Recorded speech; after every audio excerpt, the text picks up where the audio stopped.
Today is March 29th, 2025. And to me, March 29th is a really special day because 32 years ago, my son's birth mom gave birth and made me a mom. And the next day, handed me the baby, who was only 14 hours old, and said, "Hey, meet your mom." And life became wonderful. So back to my paintings. Here's my painting a day for the last week or so.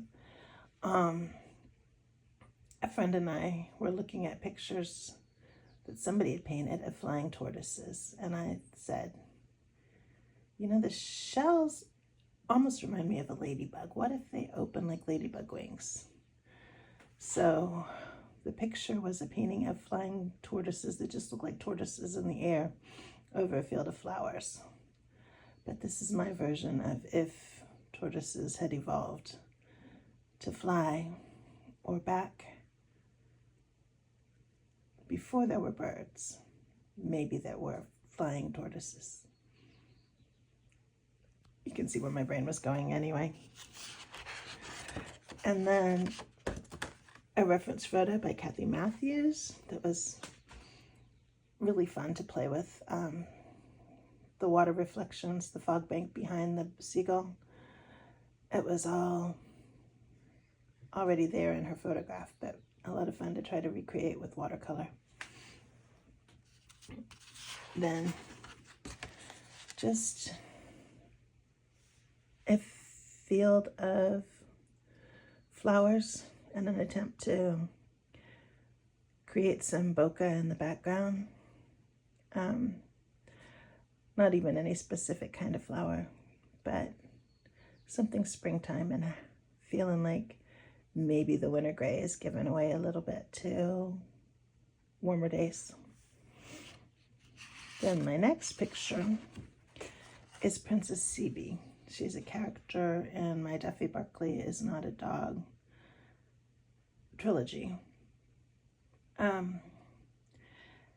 She's orca colored, so her entire back is black, and her hair is a mane of green that kind of looks like seaweed against the dark ocean beneath her if she's swimming and you're looking down at her. But if you're looking up from below, her white front blends with the lighter sky. And she doesn't have a typical mermaid tail, but she breathes air and water, has lungs and gills, and is one of my favorite characters in the series. And this is an attempt to go for the 3D look of the world that Duffy Barkley falls into in Erlen, where the city is inside a living green gel-like sentient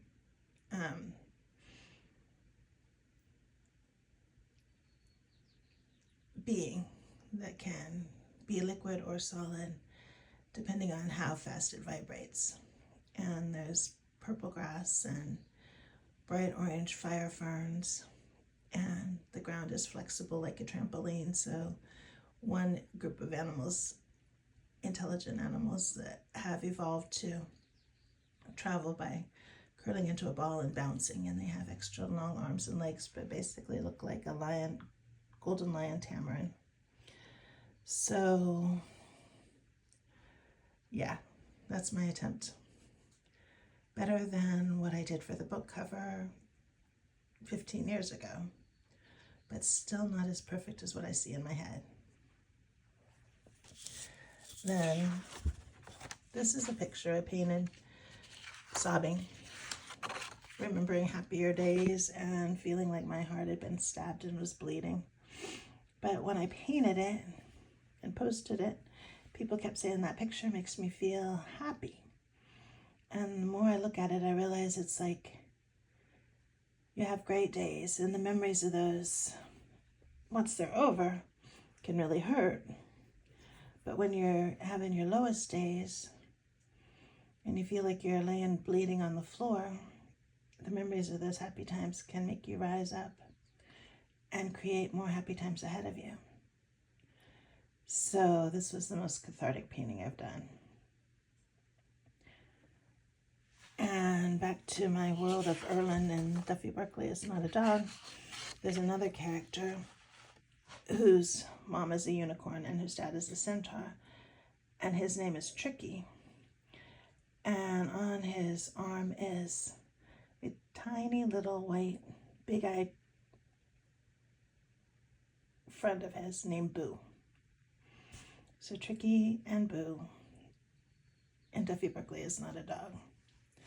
Then my last picture for this week is because one of my granddaughter's friends is having a birthday party, and she said she liked foxes and dragons. So I tried to create a vixen dragon perched on a mossy rock in a forest. And that's it for this experiment in doing a watercolor a day. I'm almost at the end of 15 months. So thank you for following along. Have a great next week, and hopefully I'll keep going and you do too. Bye.